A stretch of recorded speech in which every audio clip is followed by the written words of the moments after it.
তো আশা করি সকলে ভালো আছেন। আপনাদের দোয়া এবং ভালোবাসায় আমিও ভালো আছি। তবে একটু কষ্ট, রোদের কষ্ট প্রচুর। তারপর আলহামদুলিল্লাহ ভালো আছি।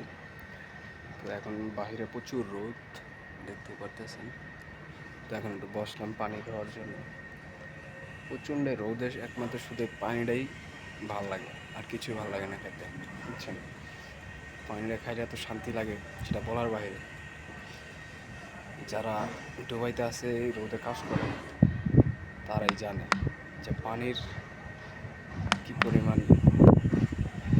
শান্তি খাইলে রোদে কাজ করার পরে। তো প্রচণ্ড রোদ আজকে।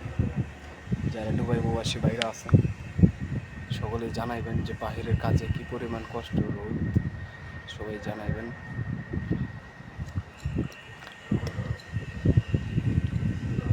রৌদ্রে মাথা খারাপ হয়ে যায়, এত পরিমাণ রোদ। এখন তো বসলাম সুইমিং পুলের পাশে। সুইমিং পুলে পানি ছিল, পানি সব ফালাই দিছি পাম্প করে। তো একটু কাজ আছে, তো কাজটা করার জন্য আবার এখানে আবার পানি ঢালা হবে। গোসল করার ভিডিও অবশ্যই দেখাইছিলাম, অনেকে হয়তো দেখছেন। এখানে গোসল করছিলাম সুইমিং পুলে।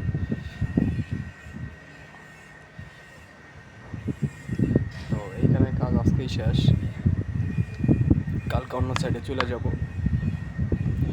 সকলে ভালো থাকবেন, আল্লাহ হাফিজ।